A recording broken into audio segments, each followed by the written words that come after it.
नमस्कार, स्वागत है आपका आर्या न्यूज में। मैं हूं आपके साथ सुमन पाल। बुलेटिन की शुरुआत करते हैं बड़ी खबरों के साथ। प्रधानमंत्री नरेंद्र मोदी आज सुबह 10:30 बजे वीडियो कॉन्फ्रेंसिंग के माध्यम से स्टार्टअप कारोबारियों से बातचीत करेंगे। कृषि, स्वास्थ्य, उद्यम प्रणाली, अंतरिक्ष और उद्योग 4.0, सुरक्षा, फिटनेट और पर्यावरण आदि सहित कई क्षेत्रों के ही स्टार्टअप इस बातचीत में भाग लेंगे। आपको बता दें कि गोइंग फ्रॉम स्टर्ट्स और नजिंग द डीएनए और फॉर्म लोकल टू ग्लोबल भविष्य की उद्योगिकी विनिर्माण क्षेत्र में भी चैंपियन का निर्माण और सतत विकास सहित मूल विषयों के आधार पर 150 से ज्यादा स्टार्टअप उद्योगों को 6 वर्किंग ग्रुप में ही विभाजित किया गया है। और आपको बता दें कि बातचीत के दौरान ही प्रत्येक ग्रुप बताए गए मूल विषय पर भी प्रधानमंत्री के समक्ष एक प्रस्तुति देगा। बातचीत का उद्देश्य ये समझना है कि देश में नवाचार पर जोर देकर स्टार्टअप उद्योग किस प्रकार राष्ट्रीय जरूरतों के प्रति अपना योगदान दे सकते हैं। आजादी का अमृत उत्सव भी एक भाग के रूप में ही वाणिज्य और उद्योग मंत्रालय के उद्योग और आंतरिक विभाग संवर्धन विभाग द्वारा 10 से 16 जनवरी 2022 तक एक सप्ताह चलने वाले कार्यक्रम सेलिब्रेटिंग इनोवेशन इकोसिस्टम का आयोजन किया जा रहा है। और बातचीत का उद्देश्य ये समझना है कि देश में नवाचार पर जोर देकर स्टार्टअप उद्योग किस प्रकार राष्ट्रीय जरूरतों के प्रति अपना योगदान दे सकते हैं। आजादी का ही अमृत महोत्सव के एक भाग के ही रूप में वाणिज्य और उद्योग मंत्रालय के उद्योग और आंतरिक व्यवहार संवर्धन और विभाग द्वारा 10 से 16 जनवरी 2022 तक एक सप्ताह चलने वाले कार्यक्रम सेलिब्रेटिंग इनोवेशन इकोसिस्टम का आयोजन किया जा रहा है।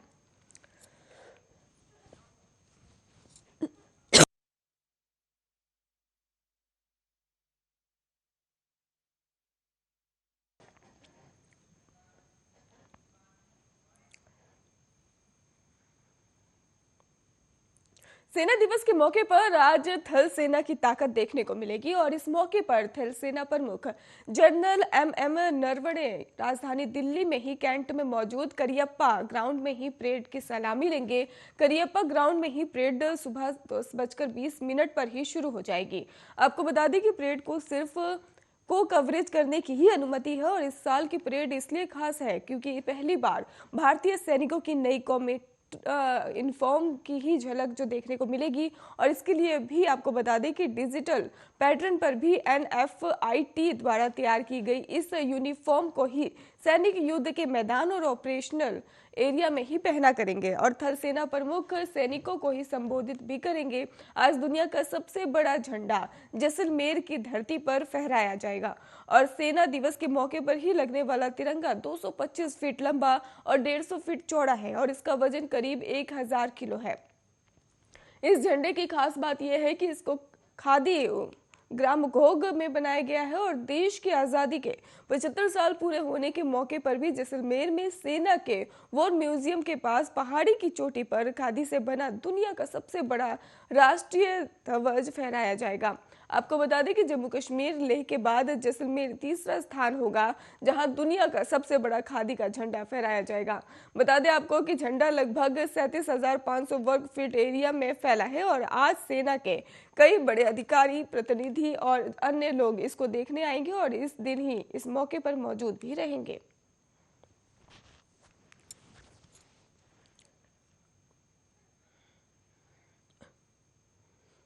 उत्तर प्रदेश की राजधानी लखनऊ में ही समाजवादी पार्टी के प्रमुख अखिलेश यादव ने कोविड प्रोटोकॉल को तोड़कर रैली का आयोजन किया है और इस रैली में हजारों की संख्या में भीड़ थी। लखनऊ में शुक्रवार को ये सब हुआ है उसके खिलाफ भी एक्शन भी हुआ है। लखनऊ के ही डीएम के मुताबिक समाजवादी पार्टी के कार्यक्रम में ही आदर्श आचार संहिता और कोविड प्रोटोकॉल का उल्लंघन किया गया है और पुलिस ने रैली करने के आरोप में ही लखनऊ के गौतमपल्ली थाने में ही महामारी एक्ट के तहत ही 2000 से ज्यादा समाजवादी कार्यकर्ताओं के खिलाफ एफआईआर दर्ज की गई है। एफआईआर फिलहाल अज्ञात लोगों के खिलाफ हुई है, नामजद नहीं है। इतना ही नहीं, पुलिस पर भी एक्शन हुआ है। चुनाव आयोग ने गौतमपल्ली इलाके के एसएचओ को सस्पेंड कर दिया है। साथ ही लखनऊ के एसीपी से भी जवाब मांगा गया है और अब इस मामले पर ही बीजेपी और समाजवादी पार्टी के बीच बार पलटवार लगातार जारी है। और आपको बता दें कि एसपी नेता नरेश उत्तम ने कहा कि कार्यक्रम वर्चुअल था और समाजवादी पार्टी ने किसी को नहीं बुलाया था। अगर बुलाया होता तो लाखों की संख्या में लोग आते। कोरोना के नियमों का उल्लंघन नहीं होता। सभी लोग मास्क पहनकर आए थे। और इतना ही नहीं, योगी कैबिनेट में मंत्री रहे अब समाजवादी पार्टी का दामन थामने वाले स्वामी प्रसाद मौर्य ने गोरखपुर में खिचड़ी कार्यक्रम करने के लिए भी मुख्यमंत्री योगी आदित्यनाथ को निशाने पर लिया। उन्होंने कहा कि सबसे पहले सीएम योगी पर मुकदमा दर्ज करना चाहिए। कल गोरखपुर में मुख्यमंत्री हजारों लोगों के साथ खिचड़ी खा रहे थे। आचार संहिता मुख्यमंत्री तोड़ रहे हैं।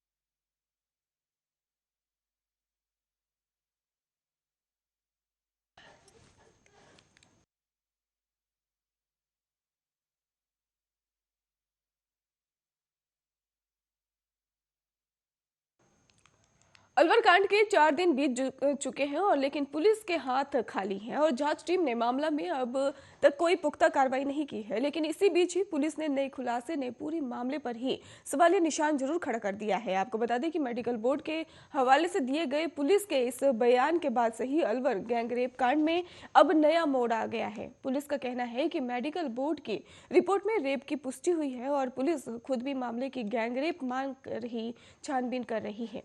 और आपको बता दें कि पुलिस सीसीटीवी फुटेज को ही आधार बनाकर पूरे मामले की गुत्थी सुलझाने की कोशिश कर रही है।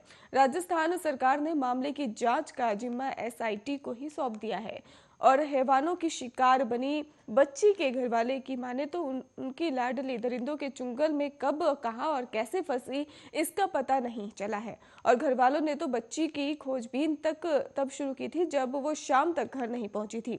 और पीड़ित परिवार को गहलोत सरकार से पूछा जा रहा है कि आखिर इंसाफ कब मिलेगा। और वहीं पीड़िता का इलाज जयपुर के जेके लोन अस्पताल में चल रहा है, जहां पर उसकी हालत अभी फिलहाल स्थिर बताई जा रही है। पुलिस के ताजा खुलासे के बाद से ही अलवर कांड में नया मोड़ जरूर आ गया है, लेकिन इस घटना पर ही राजस्थान की राजनीति में आया उबाल कम नहीं हो रहा है। बीजेपी ने सड़क से लेकर सोशल मीडिया तक मोर्चा खोल रखा है।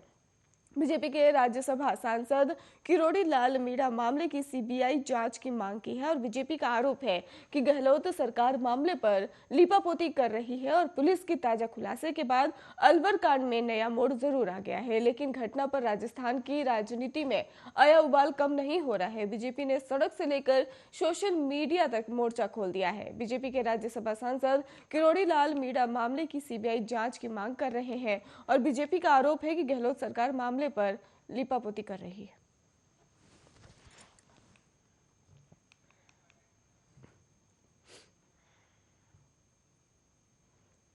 देश की मशहूर गायिका लता मंगेशकर अभी भी आईसीयू में भर्ती हैं और उन्हें कोरोना संक्रमित होने के बाद एहतियातन अस्पताल में ही भर्ती कराना पड़ा था।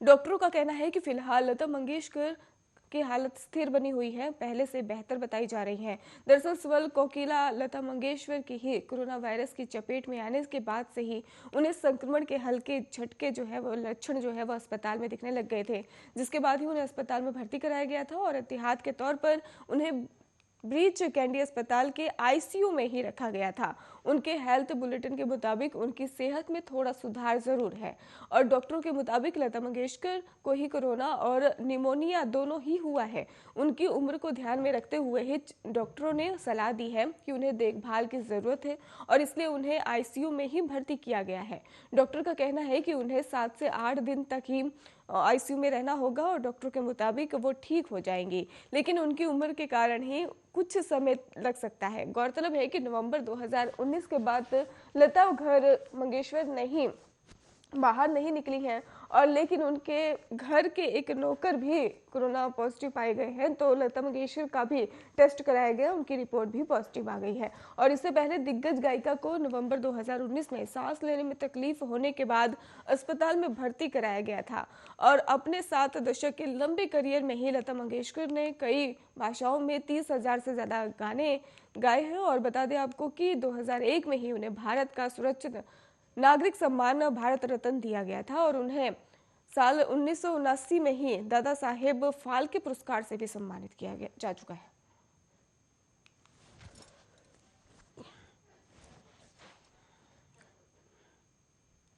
तमिलनाडु में ही जल्लीकट्टू उत्सव के दौरान ही एक 18 साल के युवक की मौत हो गई और मदुरई में ही जल्लीकट्टू प्रतियोगिता के दौरान ही भड़के बैल ने ही 18 साल के दशक को ही सींग से मार डाला है। पोंगल के दौरान ही बैल को ही कंट्रोल करने के इस लोकप्रिय खेल में प्रतियोगियों और बैल मालिकों समेत करीब 80 लोग जख्मी हो गए। मीडिया रिपोर्ट के मुताबिक एक स्वास्थ्य अधिकारी ने बताया है कि तमिलनाडु के मदेरू में ही अवनियमपुरम इलाके के ही जल्लीकट्टू प्रतियोगिता के ही वक्त कम से कम 80 लोग जख्मी हो गए। वहीं एक युवक की जान चली गई है। जल्लीकट्टू इस शुक्रवार को ही मनाया गया था और जानकारी के मुताबिक घायलों में 24 बैल मालिक शामिल है और वहीं इस प्रतियोगिता के दौरान 38 बैल टेमर और 18 दशक भी घायल है। पुलिस के मुताबिक बैल ने ही अपने सींग के जरिए युवक बालमुरुगम के सीने पर ही वार किया, जिसके बाद बुरी तरह से जख्मी बालमुरुगम को अस्पताल ले जाया गया, जहां डॉक्टरों ने उसे मृत घोषित कर दिया। ये एक दिवसीय पारंपरिक खेल प्रतियोगिता शाम करीब 5:10 पर खत्म हुई।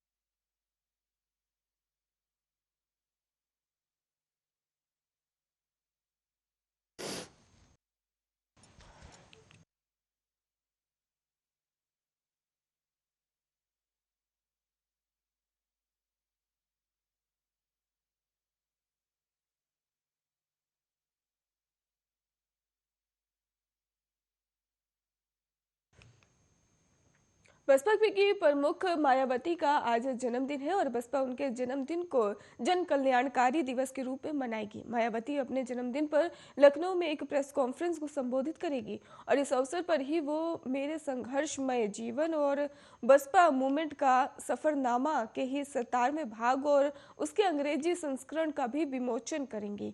ऐसी संभावना है कि इस अवसर पर ही वो उत्तर प्रदेश विधानसभा चुनाव के लिए अपने उम्मीदवारों की पहली सूची भी जारी करें।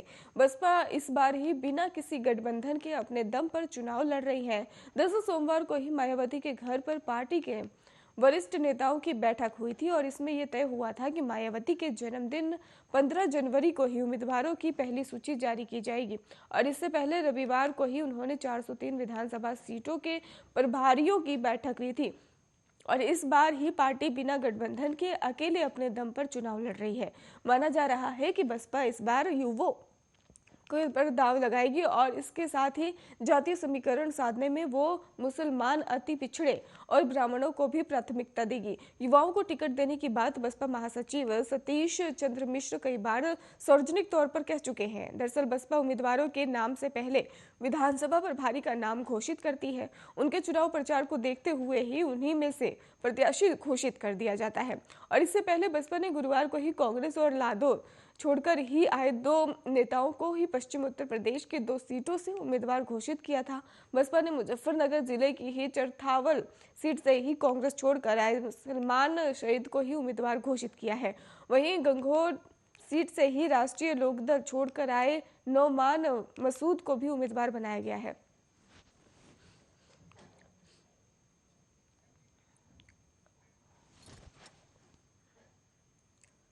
देश में भांग यानी कि कैनबिस के इस्तेमाल को लेकर चल रहे विवाद पर अब सुनवाई मार्च महीने तक के लिए टाल दिया गया है, जहां एक तरफ केंद्र सरकार ने दिल्ली हाईकोर्ट में इस पौधे के कई तरह के चिकित्सीय और औद्योगिक उपयोग की जानकारी देते हुए पूर्ण प्रतिबंध हटाने की मांग की, तो वहीं दिल्ली हाईकोर्ट ने इस मामले में जल्द सुनवाई से इनकार कर दिया है। पूरा मामला क्या है, देखिए।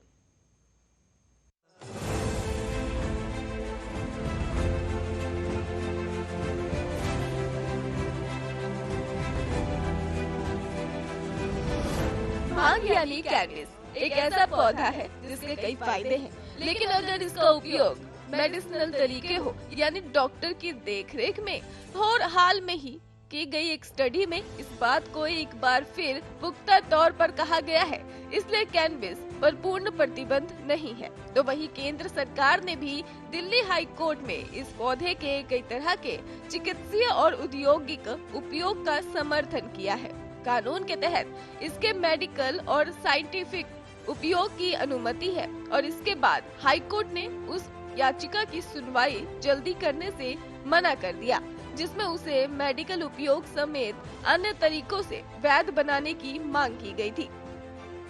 याचिका में ये भी दलील दी गई थी कि भांग से निकलने वाले पदार्थ कैनाबिनॉइड से कोविड-19 के दुष्प्रभाव से ही निपटने में मदद मिलती है। इसके चलते अब इस मामले की अगली सुनवाई मार्च में होगी।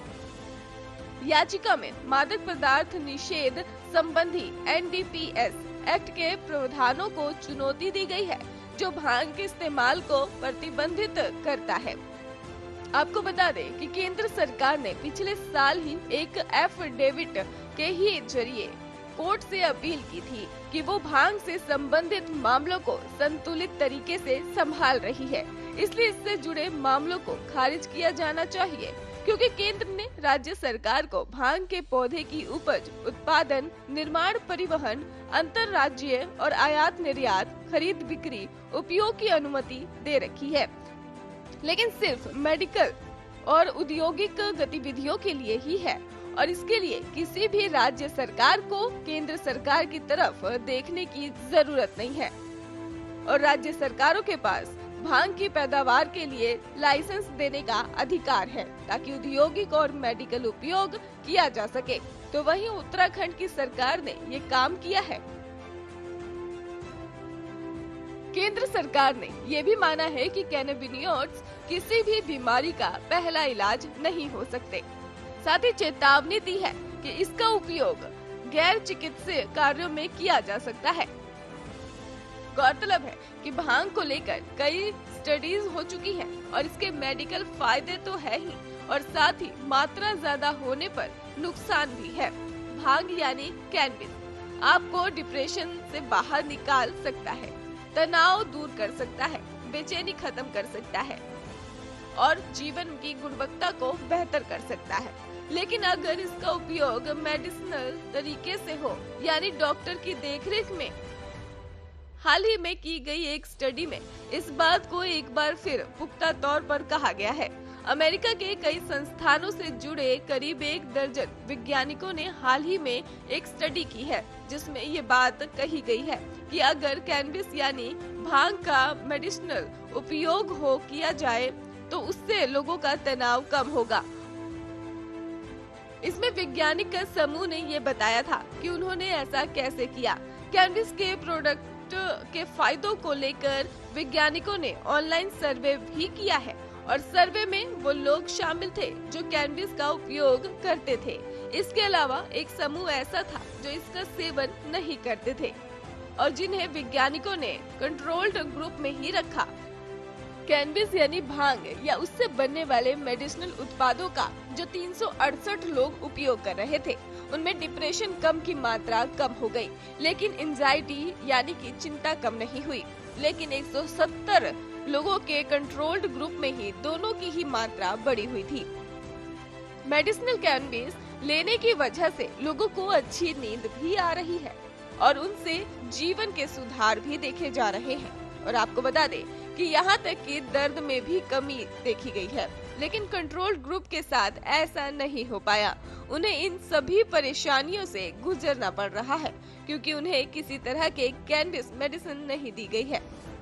और इससे पहले भी कई रिसर्च हुए हैं जिसमें ये दावा किया गया है कि भांग यानी कैनबिस आधारित मेडिसिनल उत्पादों के उपयोग से डिप्रेशन और चिंता में कमी आती है।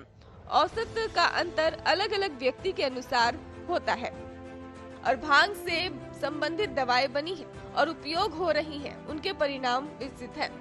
भांग से बनने वाली मेडिसिन से डिप्रेशन, एंजाइटी और क्रोनिक पेन और नींद संबंधी बीमारियों को पहले भी ठीक किया गया है, या तो एक साथ या फिर अलग अलग। हर स्टडी इसे लेकर अलग अलग राय बनाती है, लेकिन अंतिम निर्णय यही आया है कि भांग से बनने वाली दवाइयाँ या फिर इसके उत्पादों का मेडिसिनल उपयोग कारगर है।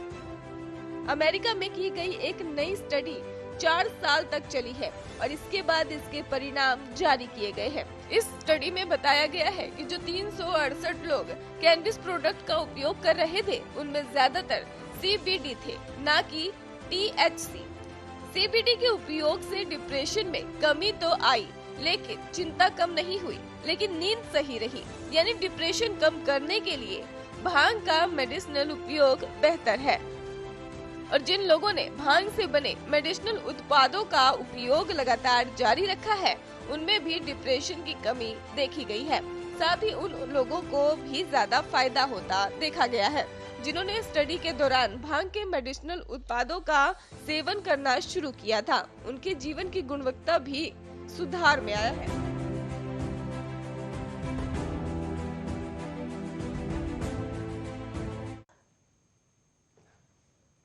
लगातार खबरों का सिलसिला जारी है, आप देखते रहिए आर्य न्यूज।